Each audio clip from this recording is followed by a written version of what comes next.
Oh my goodness, dinner. I am ready for this. The best part about these microphones is that you're over there. Yeah. I'm over here fixing my plate. But to the people watching, it sounds Exactly like the we're same. both sitting next to each other. So, did you use the pasta sauce in here? I used almost the entire jar. Really? Yeah.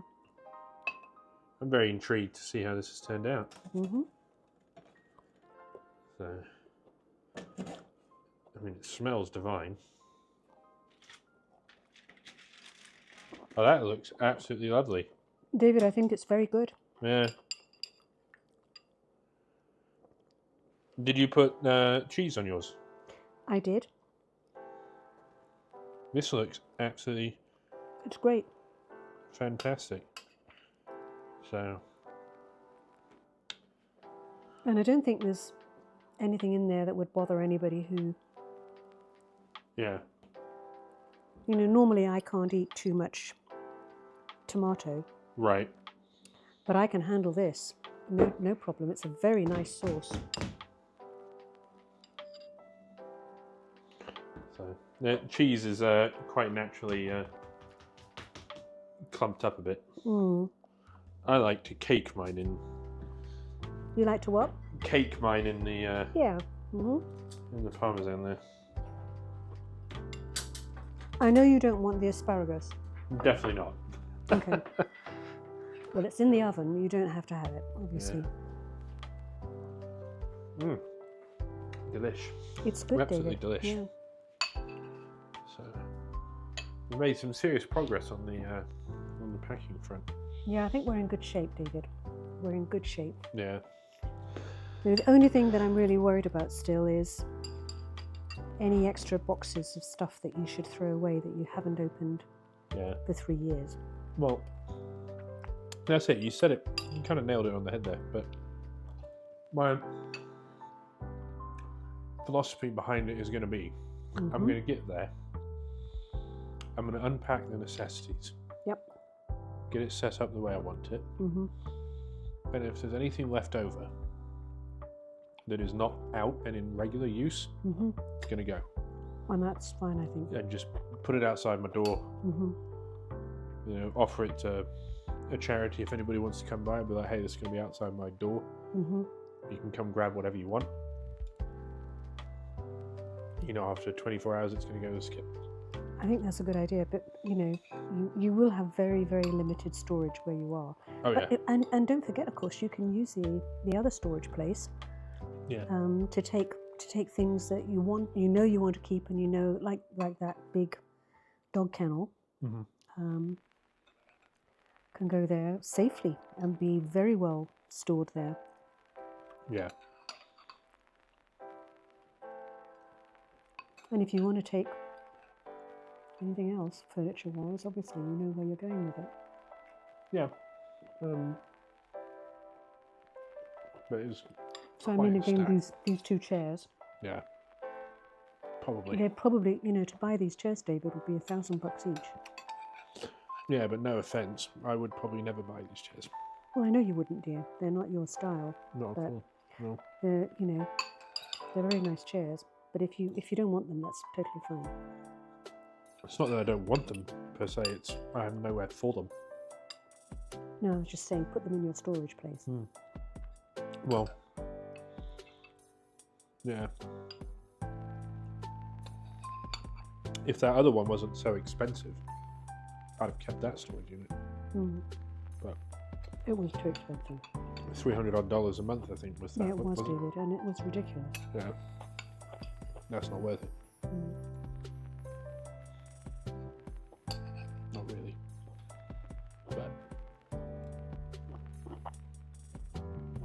But I think what we've got is fantastic. Yeah, it's fine. Yeah. I don't. What did we not factor? We didn't factor in the washer and dryer. Yeah. That was right. And obviously I think Mm-hmm. still could possibly squeeze it in there. I think you could. Maybe on the back. I mean, I don't know, David. I can't remember. Well, what I need to do before the day of is measure this from one side to the other. Yeah. And then go in there and see if I can stand it up. Because if I can stand it up, and then I can wrap the washer and dryer and store them properly. Right. I don't think there's a reason why the chairs couldn't sit on top of the washer and dryers. They could. Yeah, and then that way you've got all of it. Yeah. So you certainly can't stack the washer and dryer on top of one another, but you could put. I could put these chairs on top of them. I think that's more doable than. Yep. So I'm not off again until Wednesday. But Wednesday I could go around Tuesday, there and just and make sure you're going to take that big kennel as well, David. Yeah. It's just going to stand against the wall, That's obviously. Easy. Yeah. That's easy. Yeah. That can stand against the wall. That can. That can go anywhere. Yeah. Easy pie on that one. Well, I'm very reassured. If you can do that big kennel, the washer and dryer, maybe these two chairs, you've saved the best of this furniture. I think so. I think it's quite doable. And then you could say all the rest of that stuff in there can go to Goodwill. Yeah. And then you'll do what you said your plan was, Yeah. Take all the other boxes with you and open them bit by bit to find out whether or not you want them. Do you want any more of the noodles? I don't think so, no. Okay.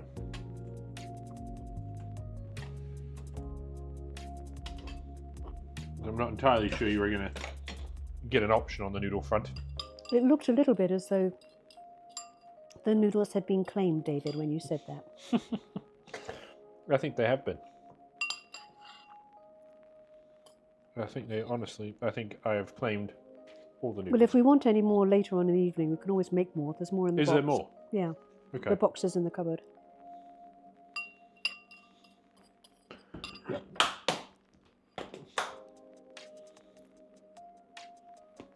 There you go. Well, I think it's been a solid good effort on the packing front. Yeah. And then you go back. So there's just to Sure. Update you. I washed all the other carpets. Yeah. And put them into that big. There's a big box there. I'll show you exactly which one when we get over there. That has all the carpets in it. The two long ones from your corridor. Yeah. The one that was outside on the deck here, I washed that. One of them I couldn't, and I put that in a bag and it's gone. Yeah. But this carpet, when you get ready to leave, you can fold this up and put it in that same box. So all your carpets will be in one box when you get over to the other place. And that will just make it easier for you. But there is plenty of room in that box for this rug to go in. Yeah.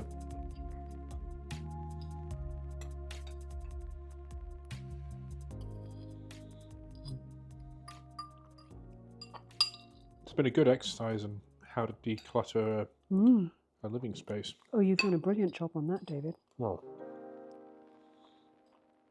I don't think the true fruits of the labour will be seen until everything goes from one place to the other and all that is depacked and put away.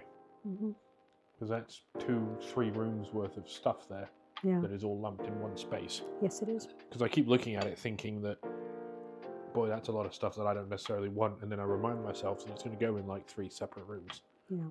So. And realistically, Dave, you could, at the moment there's 3 wardrobe boxes full of your really good shirts and t-shirts and jeans and everything. I couldn't, when I went back through them the second time, I couldn't delineate enough clothes that could be thrown away. Because they're all good. They're stuff you wear all the time. But what you might do if you've got enough room in the storage unit is just take one of those wardrobe boxes, and it wouldn't matter to you which one it was. Just pop it in there. And just put it in there. Because that's a ton of clothes that's going to go into your new place. It's got a decent walk-in spot. It has, but remember it's got the washer and dryer in there. No, that's separate. Oh, yes, that's right. I keep misreading the map. That's right. Totally separate, yeah. Yeah, I keep on misreading the map. Yeah. I think it can take 3, but I think you've got 4 boxes of 4. I think you've got 4 wardrobe boxes of clothes. There's only 3 there, but there's everything that's still in your closet. Yeah. It's going to take up another whole wardrobe box. You could put one of those boxes on the floor, in there. Okay. Hang the 3 up, and the 4th one's on the floor. Yeah. So, and it doesn't necessarily have to be opened until you have an event of some sort that requires something out of it. Yep. And the other thing, in 2 of those wardrobe boxes, and I wrote it on the top of the box, so you'll know which 2 boxes I'm talking about. The cushions that come from your balcony chairs are also in 2 of those wardrobe boxes. Okay. Well, that'd be nice, because I plan on taking advantage of that balcony during baseball season. Oh, the balcony's great, David. Don't forget your chairs that are out there on the balcony here. Don't forget them. You know what I did forget to do today? What? Call the vet's office. I thought about it. Yeah. So, I'm going to fire them an email. That's a good idea. Yeah. Just fire them an email saying, hey, I'm looking for this. Yeah. Please return it to its home. Let me know when I can come and pick it up. Yeah. Pop by on Tuesday and go get it. I'm sure it's there. I'm sure it's there, David. I'm very confident it is. That was delicious. That didn't like hiccup. Or whatever that was. Is it cheesecake? I can't manage it right now. Give me half an hour and I'll be eating. Half an hour? Yes. Just because you're going to dive straight in there. I have no shame, personally. You have no shame at all. And David, where those cheesecakes are concerned, they're dangerous. They are dangerous. That cheesecake is really good. It is. It is trouble. It is really good. You have to limit yourself to how much you have. Because it's so delicious. It's something that I think you could eat non-stop, just piece after piece after piece, but you will make yourself sick doing it. You will. Which is obviously not intended. The little white dishes. Do you mean bowls?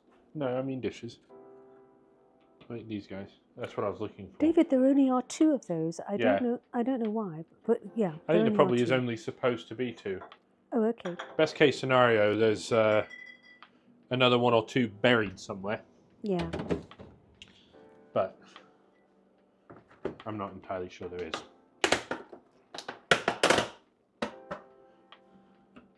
And I don't know about anybody else, but I personally keep my cheesecake refrigerated. I think it's a good idea. Certainly suits that one. I'm going to have a horrendously large piece. You're a big guy, you can handle it. So,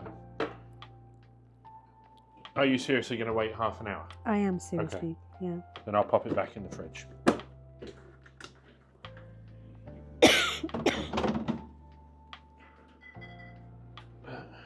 So you're off tomorrow morning?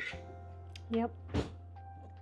I'll get an Uber to take me in about 5:30. 5:30? I'll be there at 6. My plane goes at 7:30 or something. 7:30? Probably. So is it Birmingham, Atlanta across? Yeah. If you would do me a favour. David! I told you. A man-sized slice. I am appalled by that. This is actually small. If you would do me a favour. And? Ask the pilots for their trading card. For their trading card. Do they? What is that? They carry trading cards. You can ask the pilots for their trading card. Really? I've never ever heard of that before. It's apparently a new thing that they're doing. You ask them as you walk on the plane or walk off, hey, do you guys have a trading card? Okay. Does that say their names and everything? It certainly is going to say the aircraft that you're flying on. And I want to say it might say their name on it. Not 100%. I just would have thought if it was personalised, they probably wouldn't want to hand it out. But No, if they it's do. just, That's the purpose, is you collect them. Depending on the flight that you're on. Bit like baseball cards. Exactly the same thing, yeah. Goodness. All right, I'll ask. If I remember, I will ask. I probably will not remember to ask to remind you. You know, can't remember anything these days with my fried brain, but I might remember on the plane. I think it's a relatively new thing that they've started doing, but to put some sort of excitement into it. It's apparently becoming very, very popular. People going on the Delta flights asking the pilots for their trading cards. Is it restricted to Delta? Oh, that's nice. That's interesting. At least to my knowledge. I'm sure other airlines are going to catch on to it. Yeah. But if what I have paid attention to loosely, I could be way wrong, but I believe it's a Delta thing. David, that's a very interesting way that you're eating your cheesecake. Taking it down layer by layer by layer. It's like your cheesecake came onto your plate with 5 stories, and you've eaten the top 2.5 stories. And now you're going down to the next level. Yeah. I think I've always eaten my cheesecake like this. Have you? I think so, yeah. Okay.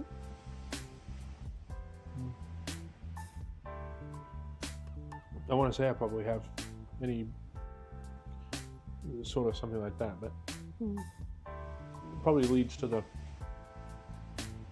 mild case of OCD that I have. Is like I'm obsessed with eating it the same way every time. Right. But Like when you were a small boy and you declared one day, "Mummy, I am allergic to bananas." And I said, "Nonsense, David." And you said, "Yes, I am."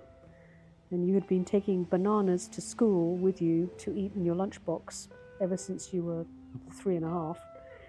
And lo and behold, wonderful surprise for your mother 2 weeks later to discover an old banana in your jacket pocket. Yeah. Zipped in to keep it safe so it couldn't crawl out, which it would have done if it hadn't been zipped in by that stage. Probably. It was revolting. I remember it was in East Mount Road, New York. It was, David. Yep. I remember the day. But the boy who had to eat his Weetabix exactly this way and no other, thank you. And if we had porridge exactly this way and no other, don't mess with it. Do not mess with it, yeah. I've been that way forever. And I haven't had a banana since that day. I don't believe you have. No, it's been probably 31, 32 years. Let's just be clear, though, it's nothing to do with allergy, David. But now I can't stand them. But it makes me wonder, you know, Daddy being vegetarian now, I'm willing to bet that he wouldn't like meat if he tried it. He probably wouldn't. It would make him feel ill. Yeah. Yeah, too heavy. So, but that's part of my OCD-ness is the same. I eat cheesecake the same way. Yeah. If I'm doing anything numbers related, it has to be even numbers. Or, for example, my television has to be on a 0 or a 5. It has to be halfway or all the way. So it has to be either 10, 15, 20, 25, 30. I can't have some odd number in there. Okay. You know, it drives me absolutely bonkers. It causes me to get up and change the TV. Or if I'm at somebody's house, I'll tell them, can you put that on a 5 or a 0? It bothers me that much. Okay. I have been known that, like a restaurant or something, to eat my pasta noodles in pairs just to see if I've got an even number of noodles in my bowl. Well, David. Or I'll eat them in multiples of 2, like I can eat 2, 4, 6 noodles at a time. I understand, yeah. Just to see if I got an even number of noodles in the bowl. So,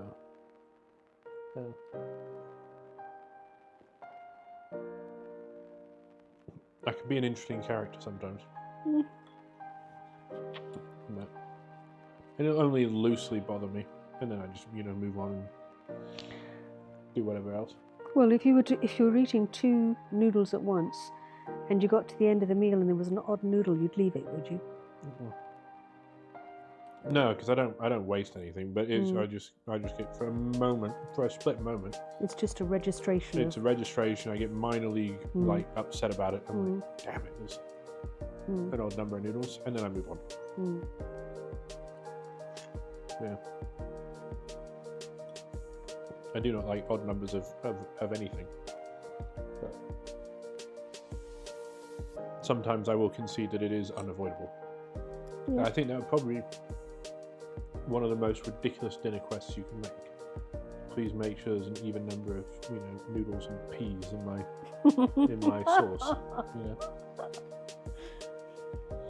I think the chef would quit. I think the chef would ask you to Leave not the buy the please. peas or the noodles. Yeah. So could we make it an even number of steaks? Yeah. Don't say that, because now I'm going to have to eat 2 steaks at a time. I make there you are. myself violently ill. 2 smaller steaks. Yeah. But it's been the same way. I'll eat it. I'll eat whatever it is. If I have developed a habit for whatever, a pattern that I consume something. Excuse me. I'll eat it the same way every single time. Every time without Makes fail. you happy, yeah. Yeah, and half the time I do it subconsciously, but cheesecake, for example, I take it down layer by layer. Layer by layer by layer. So,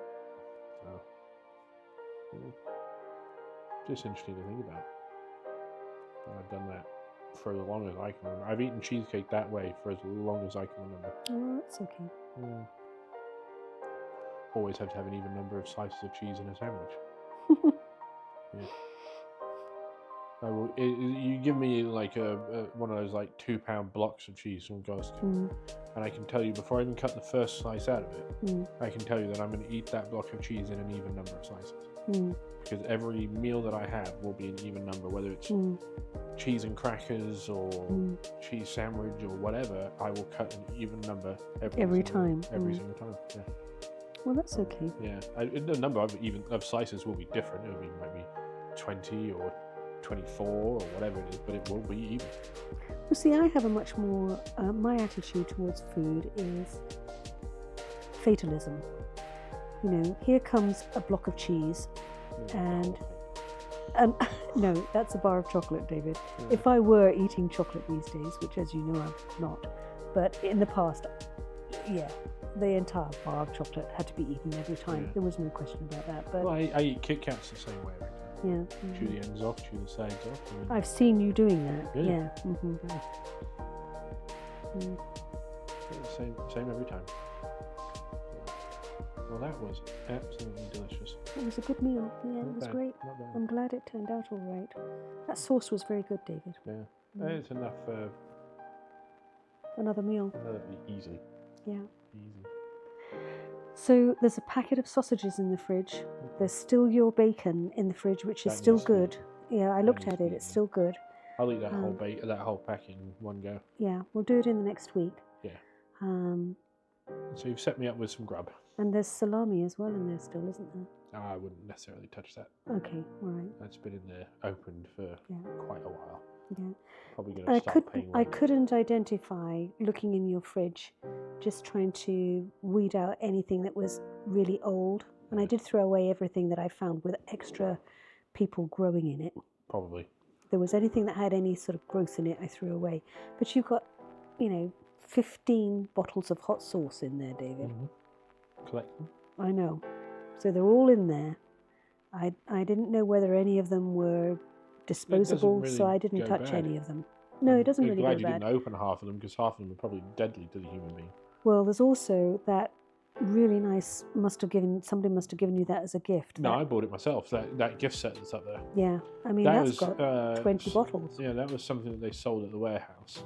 I saw over the holiday season, and that's got easily 20 bottles in it. Yeah, it has. Sadly disappointing. Really. The couple that I've opened, Yeah. very, very sort of liquidy, vinegary, like just with Just like haven't got cheap it. flavouring in it Yeah. almost. Yeah. Because you'll see the most popular sauce I have in there is a mango pineapple habanero sauce. I've got like 3 or 4 bottles in it. There's a bunch of them in the cupboard. That is by far my favourite. And the collection had one of those in there as well, and it was not even close in comparison. But Well, yeah, all that'll have to go.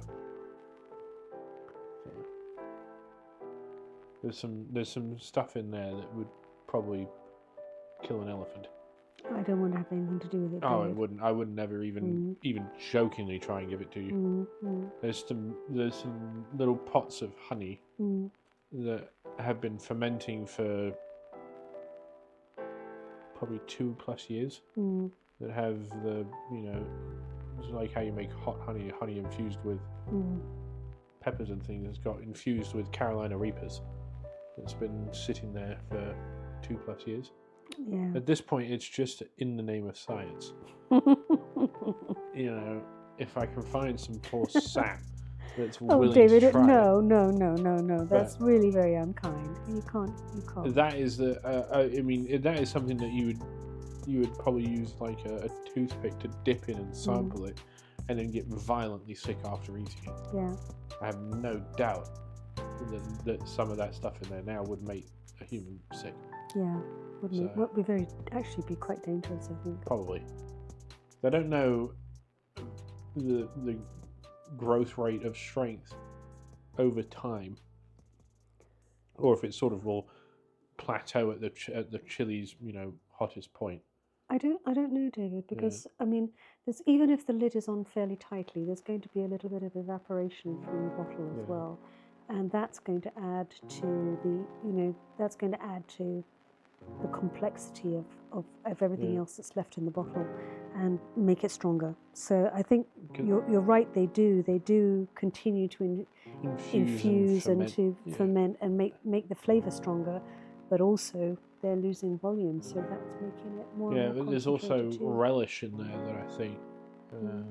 No, diced garlic, I think it is. It's in there. It's for low of all things that you worship in this world, do not ever open it.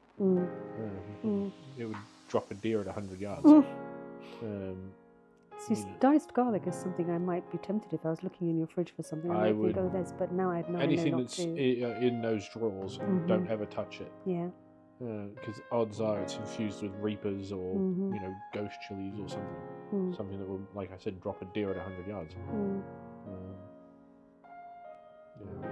Deadly stuff, that almost. Horrible. Part of me wants to smell it, just to know, but your eyes would water probably instantly. Well, it would burn its way down your nasal passages. Yeah, you get yourself a stuffed up nose, just that for a minute, and it'll be be cured. It was like the start of COVID back in 2019-20. Yeah, I was in San Diego and I had a mason jar of moonshine from somebody's backyard, and I told myself if I ever got sick, I'm just going to do a shot of that, and it will kill everything. I mean, it probably was take the lining off your throat. It was so intense. And it was supposed. I mean, I don't know if I ever tried it. I think I must have. But it was like supposedly apple pie flavored moonshine from somebody's back garden, and I don't know if I ever did or if I just smelled it. But it was traditional in a mason jar. Not like the store-bought stuff that I have up there now. But a bit like a hand grenade if you take the lid off. Oh, for sure. That's why I imagine some of those chilies would be a hand grenade if you take the top off. Forbid you're allergic to something like that, it would finish you off instantly. Yeah. So pity the people that are allergic to peppers. For somebody that preaches Frank's Red Hot Sauce, I don't actually have any. I don't think I do. But I tell everybody that is my favourite go-to hot sauce is Frank's Red Original Hot Sauce. and I don't. Well, I have know it. you like a lot of those things, but But they have to be right. they're Like not I much enjoy the fun hot to stuff as a challenge. Like the really uber spicy stuff is a challenge. Mm. But if I want to enjoy my meal, I actually don't want anything above a medium. Mm. You know, because I'll order from Sitar, a favorite Mhm. Indian joint, and I'll tell them sometimes that I want it Indian hot, Mm. and that's on their menu. I'm not saying that, Right. you know, out of anything else. It's Indian hot is an option on their menu, Mm. and every now and then I'll do that. Mm. Every now and then, but as a rule, I have it probably mild or medium. Yeah. You know, if I want Well, to I actually think enjoy it. mild sometimes is a bit nondescript, but medium is as hot as I could ever go. And truthfully, what I like is the medium, but I also want a jar of plain yogurt Yeah, beside mix it me in as well, so that I can douse it down if I want to. So you actually like it kind of between the two, but you can take it down. You can't take it up. Can't take it up. Yeah. So, right. Well, carry the dishes through and then call it a day. I think so.